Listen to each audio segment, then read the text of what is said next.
हे wears, good morning. कैसे हैं आप सभी? This is Manu Sharma. I hope you all are doing good. Welcome और welcome back to my channel educating hand. This is the only channel where you do more practice and get more. Students, हमारी जो series चल रही है वो है topic preposition of fourth class from your BBC Compacta and in our videos we are solving practice exercises. In this video today we will solve exercise number 4 from the same topic. So without wasting much time, let's get started. Come to question number 4. Filling the blanks with correct prepositions. Students, आपको कुछ sentences given है and you have to fill correct preposition in these sentences. Let's start. Sabarmati आश्रम is dash Ahmedabad. Options आपको given है इन और eight. Sabarmati आश्रम अहमदाबाद में है. अब देखिए में है तो आपको इन फिल करना है.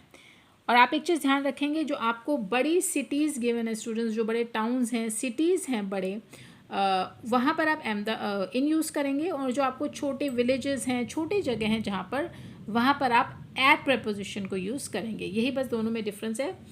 Now come to sentence number 2. Indira Gandhi was born dash Anand Bhavan dash Allahabad. अब फिर से देखिए, इंदिरा गांधी बॉर्न हुई हैं एट आनंद भवन. देखिए आनंद भवन जो है इस स्मॉल प्लेस है, एक छोटा, तो आपने एट का यूज़ किया. और इलाहाबाद बड़ी सिटी आ गई तो इन इलाहाबाद. क्लियर? तो वो इलाहाबाद में आनंद भवन में उनका जन्म हुआ था. चलिए आगे चलते हैं. We arrive dash the airport. अब देखिए फिर से प्लेस है, एयरपोर्ट इज़ अ प्लेस, और मैंने बोला था जहाँ प्लेस है वहाँ पर आप एट यूज़ करेंगे. क्लियर? हम पहुँचे airport just dash time to board the plane. Just in the time, यानी आप समय रहते, इन टाइम जो है आपको प्लेन पकड़ना था और समय रहते आप जो है एयरपोर्ट पर पहुंच गए. Got it? चलिए next one.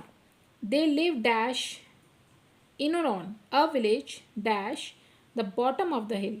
They live dash a village. अब वो एक गांव में रहते हैं, इन. क्लियर? वो गांव में रहते हैं डैश जो है पहाड़ी के बॉटम पर, नीचे, एट द बॉटम, जो पहाड़ी के बॉटम पर बना हुआ है. गो एंड सिट डैश रिया. जाइए और बैठ जाइए रिया के पास, नियर, तो आप यूज़ करेंगे नियर. रिया के पास बैठ जाइए. Next one. Who is knocking dash the door. आपने सुना भी होगा, नॉक एट द डोर बोलते हैं ना, नॉक एट द डोर, दरवाजे को खटखटाइए. तो at, knocking at the door, कौन है जो दरवाजे को खटखटा रहा है. Next one. Will you visit my parents dash Madras. अब देखिए मद्रास फिर से एक स्टेट का नाम आ गया, बड़ा नाम है, तो you will use in. At आप यूज़ नहीं करेंगे क्योंकि एक बड़ा नाम है. मैंने आपको बताया था जहाँ बड़ी स्टेट सिटीज़ का जिक्र होता है वहाँ पर आप इन यूज़ करेंगे, एट नहीं.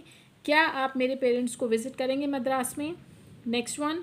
You must return home dash dark. अब देखिए आपको अवश्य ही घर वापस आ जाना है डार्क होने से पहले, अंधेरा होने से पहले. अब पहले आ जाना. देखिए अपने आप ही ऑटोमेटिकली जो हिंदी बन रही है वो पहले की बन रही है, क्योंकि बिफोर मीन्स पहले. अब अंडर तो आप यूज़ नहीं करेंगे, अंडर मीन्स नीचे, तो यहाँ नीचे का तो कोई काम ही नहीं है, तो यू विल यूज़ बिफोर, यानी आपको अंधेरा होने से पहले घर वापस आ जाना है. चलिए next sentence. They decided to travel dash night. मैंने आपको बोला था नाइट है, उसके साथ आप एड यूज़ करेंगे. नून है, आप एड यूज़ करेंगे. तो कुछ प्रपोजिशंस ऐसी होती हैं जो फिक्स्ड हैं स्टूडेंट्स, यानी कुछ वर्ड्स के साथ, जैसे एट नाइट, एट नून, आप उनको चेंज नहीं कर सकते. आपको वही प्रपोजिशंस जो है, क्योंकि जो प्रपोजिशन का टॉपिक है वो इतना ज़्यादा वास्ट है, इतना ब्रॉड है कि कुछ आप कितना समझेंगे, कुछ समझ के साथ आप करेंगे, और कुछ चीज़ें आपको क्रैम करनी पड़ेंगी, आपको उनको याद रखना ही पड़ेगा. तो ये चीज़ें आपको कुछ, जैसे मैं बता रही हूँ, इसके साथ ये आना है तो यही आना है, आप उसको चेंज नहीं कर सकते. चलिए आगे चलते हैं. Please put the butter dash the refrigerator. कृपया बटर को रेफ्रिजरेटर में रख दीजिए. अब इनटू और इन, ये भी मैंने अपनी लास्ट वीडियो में इन दोनों का डिफरेंस आपको बताया था. इन जो है जब भी किसी एरिया के अंदर है, किसी सराउंडिंग के अंदर है. रेफ्रिजरेटर में भी आप एक सराउंडेड एरिया ही है वो. और हम डिफरेंस इसलिए ये करके चलते हैं कि जब भी वो चीज़ ऑलरेडी है अंदर तो हम इनका यूज़ करेंगे. अब यहाँ पे पुट द बटर, पुट, हमें बटर को रखना है, इट मीन्स बाहर से अंदर जाएगा बटर, फ्रिज के अंदर अभी जा रहा है, जाएगा, हम रखेंगे, तो you will use into, not in. लेकिन अगर बटर पहले से फ्रिज में होता, अगर सपोज़ आप ये मानिए कि अगर ये सेंटेंस इस तरीके से होता कि the butter dash the refrigerator, और फिर आपको ये सेम ऑप्शंस गिवन होते, तब आप इन यूज़ करते, the butter is in the refrigerator, यानी जो बटर है वो ऑलरेडी फ्रिज के अंदर है, तब वो है, आपने रखा नहीं है, वहाँ पे कोई मूवमेंट नहीं हुई है, कोई चीज़ बाहर से अंदर नहीं गई है। लेकिन इस सेंटेंस में जो आपका बटर है वो आप रख रहे हैं, वहाँ पर मूवमेंट होने वाली है, कोई चीज़ अंदर जा रही है, तो इस वजह से आप यहाँ पर इनटू फिल करेंगे, नॉट इन। क्लियर? तो ये डिफरेंस मैंने आपको बता दिया कि किस तरीके से आपने यहाँ पर इनटू का यूज़ करना है। चलिए next one, we arrive dash the station dash 10 AM। अब हम स्टेशन पर पहुँचे। Again station is a place, मैंने बोला था जो भी प्लेस है वहाँ पर आप एट प्रपोजिशन यूज़ करते हैं, और 10 AM जो आपका टाइम है, टाइम के साथ फिर से आपने एट यूज़ करना है। स्टार्टिंग में जो मेरी इंट्रो वाली वीडियो है वो आप जाके चेकआउट कीजिए, वहाँ पर आपको क्लियर बताया गया है कि किस किस जगहों पर कहाँ कहाँ पर आपने कौन सी प्रपोजिशन को प्लेस करना है। तो यहाँ पर आप यूज़ करेंगे एट एंड अगेन एट। चलिए, come dash the house please, come in the house please, कृपया come in the house please, घर के अंदर आइए। चलिए आगे चलते हैं। Go and search your ball dash the bed under and over. जाओ और अपनी बॉल को ढूंढो बेड के नीचे। ऑब्वियसली नीचे ही ढूंढेंगे आप, ऊपर तो आप ढूंढ नहीं सकते क्योंकि आपको दिखाई देगी, तो आप यूज़ करेंगे अंडर। अंडर मीन्स नीचे, जाइए अपनी बॉल को नीचे ढूंढिए। There was a lamp hanging dash the table. एक लैम्प है जो लटका हुआ है टेबल के ऊपर। ऑब्वियस बिटवीन का जो मीनिंग है वो होता है बीच में। अब टेबल के बीच में तो वो नहीं लगा होगा, वो है ओवर, टेबल के ऊपर। ठीक है, वहाँ पर एक जो आपका लैम्प है वो लटका हुआ है। Next one, I jumped dash the wall dash the garden. I jumped over. अब देखिए वॉल है, ठीक है, आपको ये देखना है वॉल के ऊपर से ही आप कूदेंगे, नीचे तो वॉल के नहीं कूद सकते ना, नीचे तो वॉल की जगह ही नहीं होती। तो इट मीन्स ऊपर के लिए आप यूज़ करेंगे ओवर, क्योंकि अंडर मीन्स नीचे। और फिर यहाँ अगेन आप बाहर से अंदर जा रहे हैं गार्डन के। गार्डन के पास एक वॉल है, ये आपका गार्डन है, और आप यहाँ से जम करके यहाँ जा रहे हैं, आप बाहर से अंदर जा रहे हैं। वही डिफरेंस जो मैंने अभी भी आपको बताया। तो और फिर मूवमेंट भी है, तो आप यूज़ करेंगे into.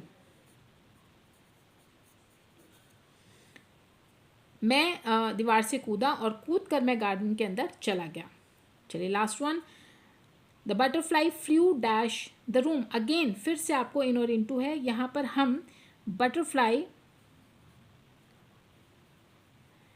Flu in the room. अब देखिए ये दोनों ही चीज़ें हैं। अगर बटरफ्लाई जो है वो कमरे में उड़ रही है, इट मीन्स हम ये मान के चल रहे हैं वो ऑलरेडी कमरे में और वो फ्लू कर रही है। लेकिन अगर वो बाहर से अंदर आई है तो आप इनटू यूज़ करेंगे, वो भी ठीक है। लेकिन यहाँ पर बटरफ्लाई जो है वो उड़ रही है, कमरे में है, तो butterfly flu in the room, हम यहाँ पर इनका यूज़ करेंगे। हम ये मान के चल रहे हैं कि वो ऑलरेडी रूम में है और वो वहाँ पर फ्लाई कर रही है। क्लियर? आई होप आपको ये वाली एक्सरसाइज अच्छे से क्लियर हो गई होगी। चलिए अब नेक्स्ट एक्सरसाइज नंबर 5 को सॉल्व कर लेते हैं। ये आपकी मोर प्रैक्टिसेस हैं, इनको यूज़ करते हैं, सॉल्व करते हैं। Sorry, question is underline the preposition of time and circle the preposition of place, position and direction in the following sentences। आपको यहाँ पर कुछ prepositions given, कुछ sentences given हैं। यहाँ पर आपको फाइंड आउट करना है कि टाइम की, स्टार्टिंग में मैंने आपको अपनी इंट्रो वाली वीडियो में बताया है कि time of preposition of time क्या है, पोजिशन और डायरेक्शन कौन कौन सी होती हैं। सिर्फ आपको उनको फाइंड आउट करके अंडरलाइन करना है और आपको सर्कल करना है उन प्रेपोजिशंस को जो प्लेस, पोजीशन और डायरेक्शन शो कर रही हैं। जो प्रेपोजिशंस टाइम को शो करती हैं वहाँ पर आप उनको अंडरलाइन करेंगे। Sentence number 1, please wait for me at the bus stand. कृपया आप मेरी बस स्टैंड पर प्रतीक्षा कीजिए। अब यहाँ पे आपको प्रेपोजिशन दी गई है एट, और बस स्टैंड पर आपको वेट करनी है। क्लियर? तो ये जो है bus stand is a place, तो ये आपका प्लेस का जो है को शो कर रहा है एट, तो इसलिए आपकी जो प्रेपोजिशन है वो प्रेपोजिशन ऑफ प्लेस है। Clear? My house is near Amar diary. मेरा जो घर है वो अमर डायरी के पास है। अब अगेन आपका यहाँ पे एक पोजीशन बताई गई है कि जो आपका घर है वो कहाँ है, अमर डायरी के पास। तो यहाँ पे आपकी प्रेपोजिशन तो नियर होगी, और नियर क्या बता रहा है कि घर अमर डायरी के पास है। वो पोजीशन घर की ये है कि वो अमर डायरी के पास है। तो आपने यहाँ पर जो ये आप लिखेंगे जो preposition है वो preposition आपकी preposition of position है. Next one, my birthday falls on 9 जून, मेरा जो बर्थडे है वो 9 जून को आता है. ये ऑन यहाँ पे आपकी प्रपोजिशन है और ये आपकी प्रपोजिशन ऑफ टाइम है. डेट दी गई है कि इस दिन 9 जून को आपका जो बर्थडे है वो आता है. My parents got married in 2010, मेरे जो पेरेंट्स का विवाह हुआ था वो 2010 में हुआ था. अगेन यहाँ पर इन जो है आपकी प्रपोजिशन है और ये टाइम आपको बता रहा है कि इस वर्ष में उनका विवाह हुआ था. Dad is going to Amritsar tomorrow, तो यहाँ पर टू को आप अंडरलाइन कीजिए और ये डायरेक्शन बता रहा है कि वो अमृतसर की तरफ जा रहे हैं कल. ये डायरेक्शन अमृतसर शो कर रहा है, तो ये आपकी डायरेक्शन वाली प्रपोजिशन हो गई. Next one, the shop is closed on Sundays, यहाँ पर आपकी प्रपोजिशन ऑन है. तो अगेन ये यहाँ पर टाइम बता रहा है कि जो दुकान है वो रविवार को बंद होती है, तो ये टाइम बताया गया है, ये आपकी प्रपोजिशन होगी. The match will begin eight 3 PM, again फिर टाइम आ गया 3 बजे. मैच 3 बजे शुरू होगा. एट आपकी प्रपोजिशन यहाँ पर हो गई. The bird flu over the tree, over the tree, देखिए ये आपको अगेन एक पोजीशन बता रहा है, एक डायरेक्शन बता रहा है कि जो पक्षी है वो पेड़ के ऊपर जो है वो उड़ रहा है. देखिए इसकी पोजीशन है कि वो पेड़ के ऊपर उड़ रहा है, तो ओवर यहाँ पर आपकी प्रपोजिशन होगी. तो स्टूडेंट्स ये थी आपकी एक्सरसाइज नंबर 5. आज की वीडियो में इतना ही. नेक्स्ट वीडियो में हम बाकी की जो एक्सरसाइज है उनको सॉल्व करेंगे. अगर आपको मेरी वीडियो पसंद आती है तो प्लीज़ मेरे चैनल को लाइक एंड सब्सक्राइब ज़रूर कीजिए. जिन्होंने सब्सक्राइब कर दिया है उनके लिए बहुत बहुत धन्यवाद, आभार. और जिन्होंने मेरे चैनल को सब्सक्राइब नहीं किया है please do that. Thank you.